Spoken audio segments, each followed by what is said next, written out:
So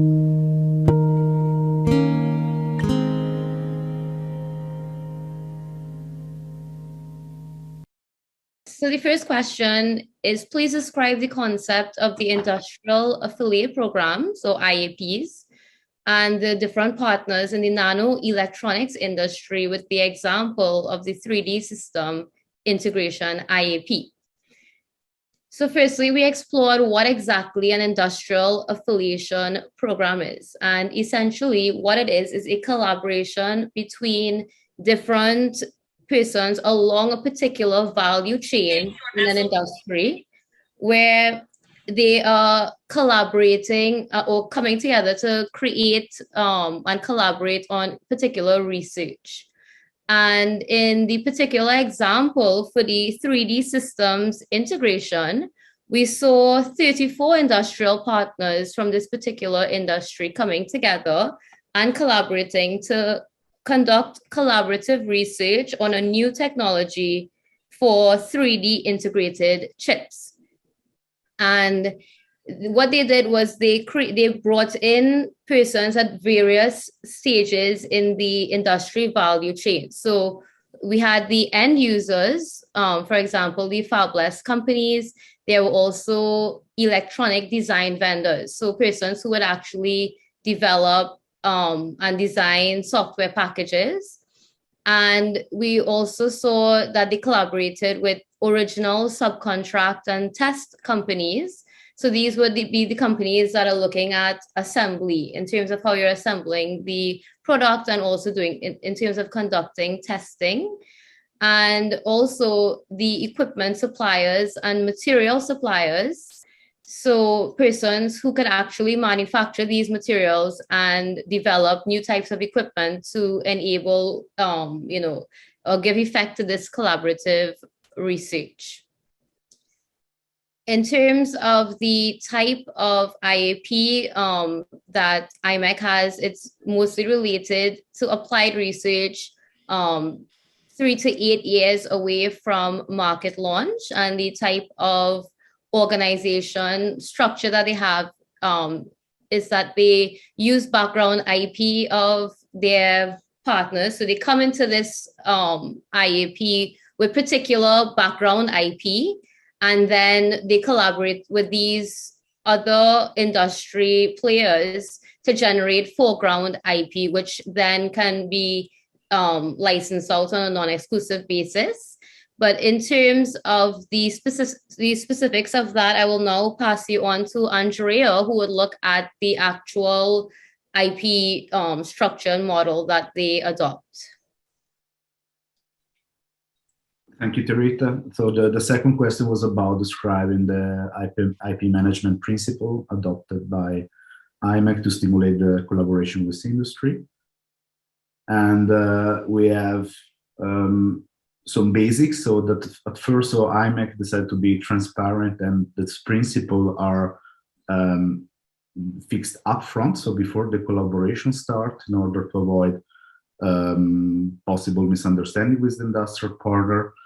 And it discriminates between this background IP, which is all the IP that the partners bring in before the collaboration starts, and which basically remain with the originator, and foreground IP, which is the IP that has been generated in the framework of the collaboration. And then here they discriminate mainly into 3 models. Which are named R0, R1, and R2, and going from 0 to 2, so that the IP is proportionally balanced towards IMEC. So in the R0 model, we have a situation where there is an program in place, but so the industry is mainly sponsoring IMEC, but the research is carried out at the institute, at the public institute, and so IMEC, and also the IP remain at IMEC with the industrial partner getting a non-exclusive license. This means that then IMEC is in the position to share this IP also with other partner of the pool, and then we have a second model where The industrial partners also actively collaborated with the research with IMEC, and then the IP is basically co-owned between IMEC and the industrial partner. So we have a sort of cross-license situation with the option for the partner, for the industrial partner to decide for some aspect what will be shared with the pool and what will be exclusively known by this specific industrial partner in order to avoid issue with competitors.